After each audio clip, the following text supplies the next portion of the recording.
Welcome to Damn Good Movie Memories with your host, Brian Davis. This podcast is the cure for your long commute and super boring workday.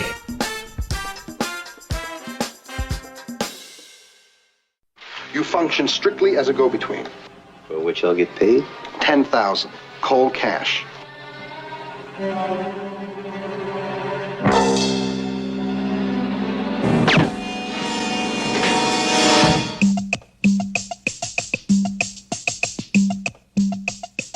Charles Bronson is St. Ives.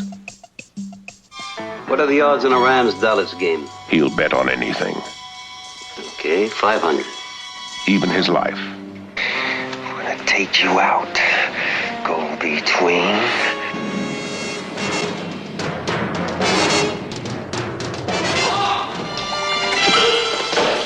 You don't like me, do you?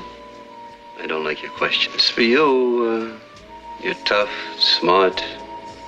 You got a lot of great-looking bits and pieces. St. Ives, a go-between who knows the places to find the people who have the answers. $10,000. An honest man goes to the police. A dishonest man. Settles the score in his own way. 20,000. I don't want to be an accessory. There's 100,000. And don't move. As the stakes go up, the odds go down.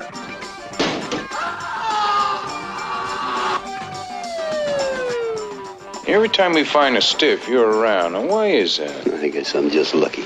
You know something? You're all right. Did you have any doubts? He's clean. He's mean. He's a go-between.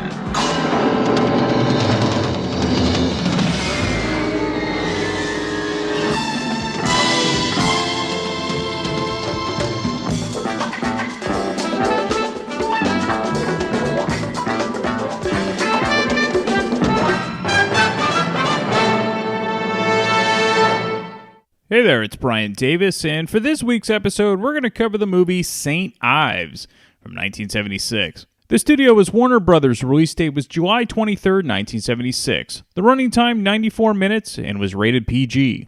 Roger Ebert at the time gave it 2 out of 4 stars. Here's his review. St. Ives is an ambitious Charles Bronson picture that looks good, but finally doesn't quite work.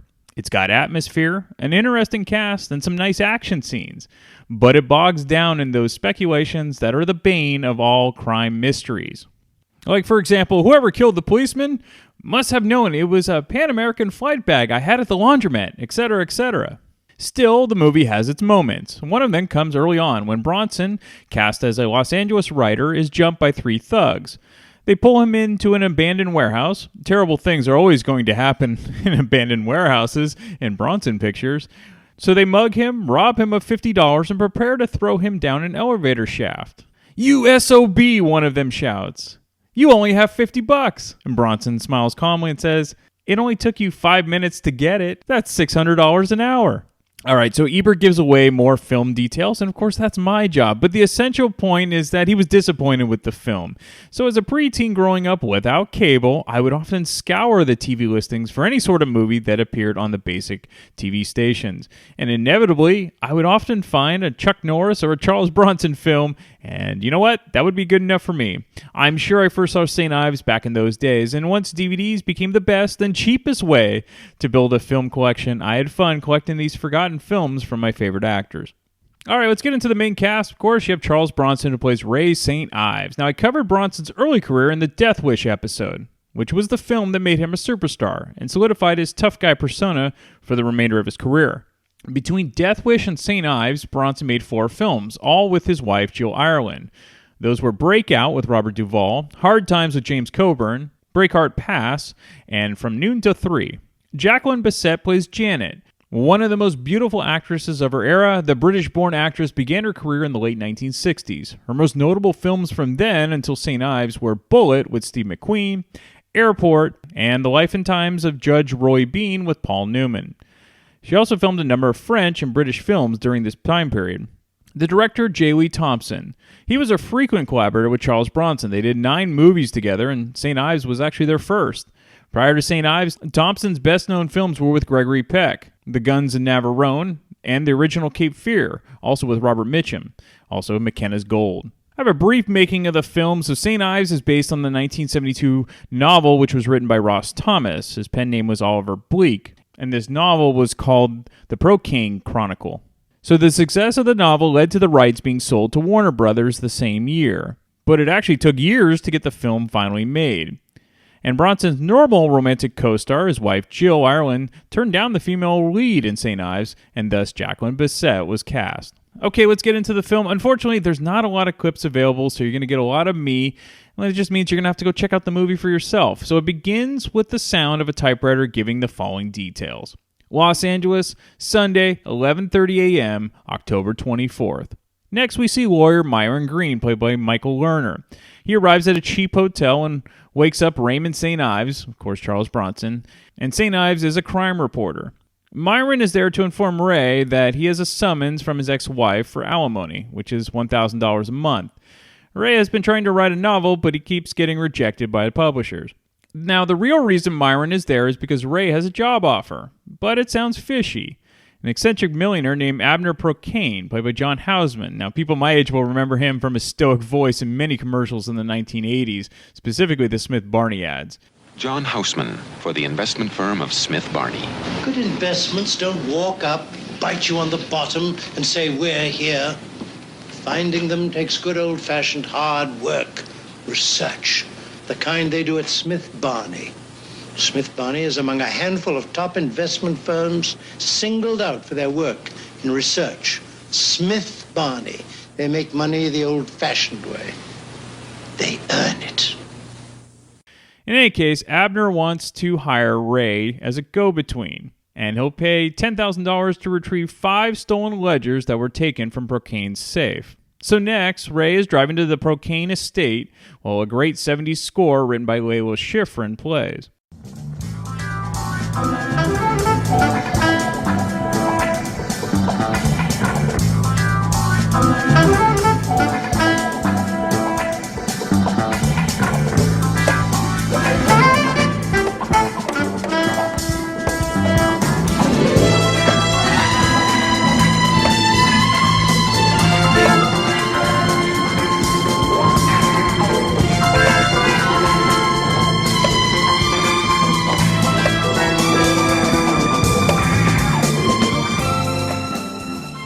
Ray arrives at the estate and is let in by the butler. Procaine is watching an old silent film from 1925 called The Big Parade on his reel-to-reel projection in his study. Procaine decides to explain the situation to Ray before his much younger quote-unquote girlfriend, Janet, Jacqueline Bisset, enters the study to give the precise instructions that were given to her on the phone by the thieves. The thieves want $100,000 in old cash in exchange for the stolen journals. Who talked to him? I did. The thief or the man I spoke to. I will call again this afternoon with specific instructions as to the exchange. He insisted that you be here when he called and that you act as a go-between. I think that's the expression he used. This is Janet Whistler.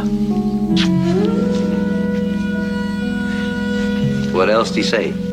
He demanded $100,000. Old money, mixed serial numbers.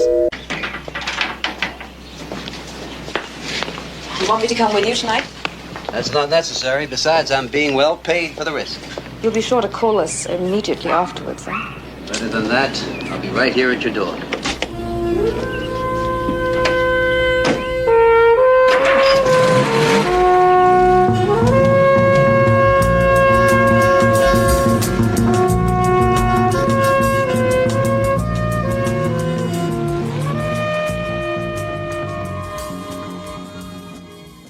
Ray is given a bag full of cash and is to deliver it to a laundromat at 2 a.m. that night. Ray arrives as instructed and finds a dead man spinning in one of the dryers. A motorcycle cop happened to notice Ray's car lights were on and came into the laundromat to inform Ray of this. However, the cop also notices the body and arrests Ray for the murder.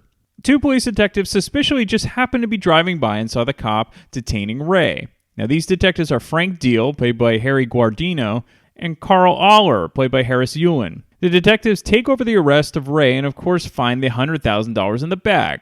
Ray is taken to the station and questioned. Now, Ray calmly and politely answers all of the detective's questions, though he doesn't say it's Procaine who gave him the cash. He just says he's holding the money for a little old lady. Lieutenant Charlie Blunt, played by Dana Elcar, knows Ray and explains to the detective who he is. The lieutenant simply asks if Ray stole the money. Ray, of course, says no, and the lieutenant tells the detectives to give his bag of cash back to him and let him go. The detectives are a bit stunned, but they let Ray go.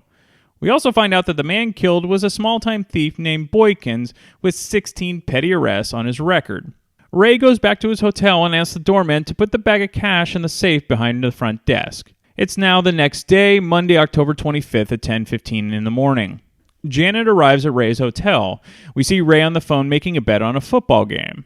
While Ray is a good crime writer, he's a bad gambler, and he often loses what he earns, which is why he lives in a cheap hotel room. Janet asks what went wrong the night before, but seems unfazed by the news of the dead guy in the dryer. Procaine received another phone call from a different voice, asking for ransom for the same journals, and Ray is going to be the go-between.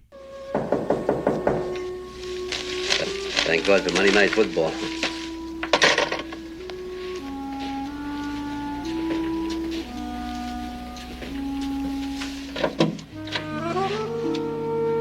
Mr. Procaine sent me to find out what went wrong. All he had to do was call. Oh, I asked him to send me. Well, in that case, come on in. Would you like some coffee? Fine. How about last night? I met up with a small-time thief named Boykins in the laundromat. Someone you know? Past tense.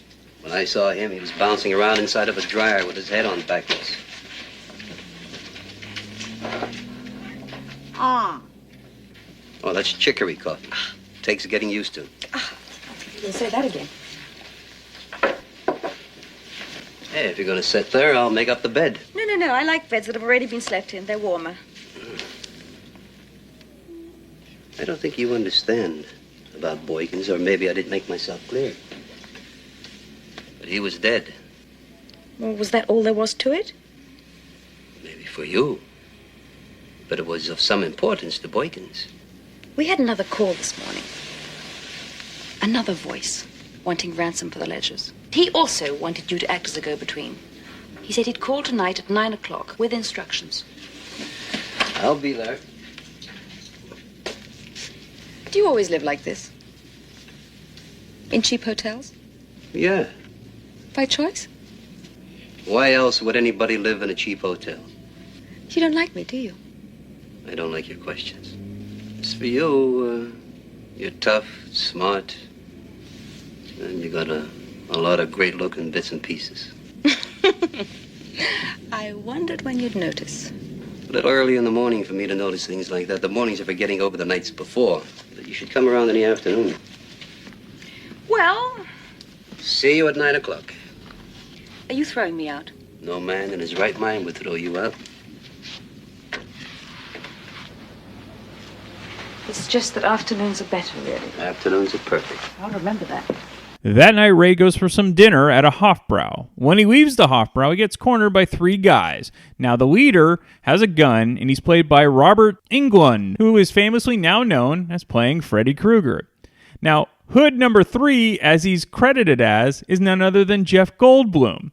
Goldblum actually made his film debut in the first Death Wish movie in 1974 as one of the killers and rapists. While the Hoods try to find some cash on Ray, they're disappointed to find only $50 on him, like Ebert mentioned.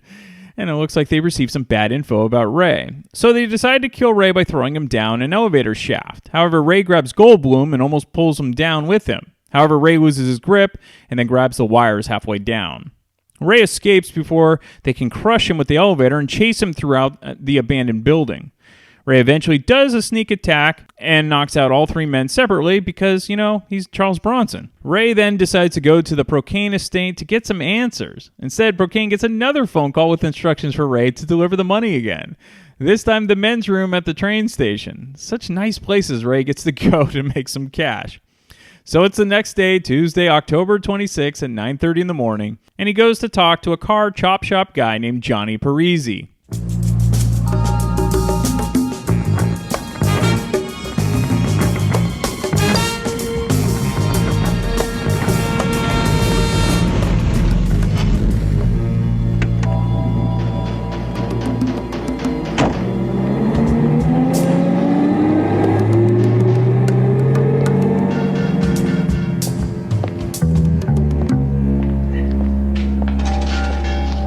Hey, where's Parisi? Who? Johnny Parisi. Tell him it's Ray St. Ives. I don't know. I'll wait.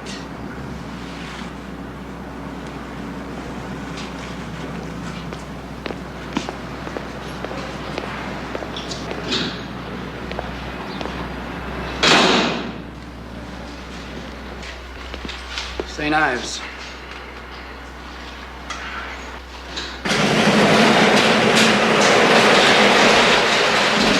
Hi, Ray. Come on in. I want to show you something.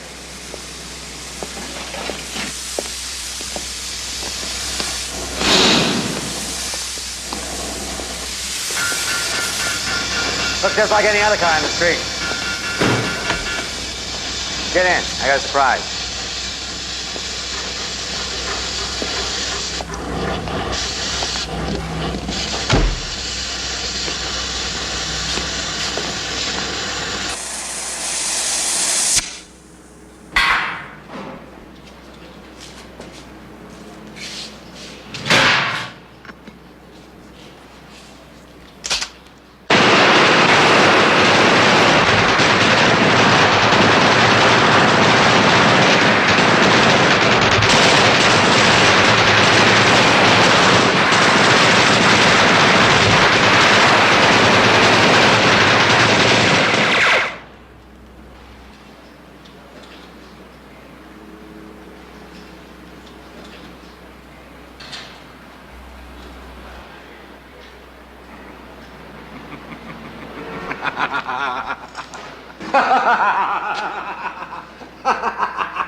The boys are real artists, aren't they? Quarter-inch armor throughout, quartz glass windshield. Expensive. Oh, Ray, how can you put a price on personal safety? You had to test it anyway.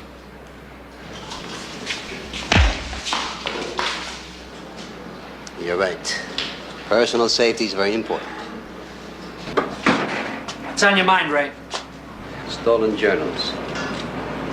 Who stole them? Who's got them? Why are they so valuable? And why is someone dead?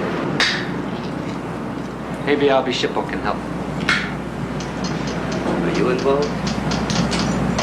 If I were, we wouldn't be talking.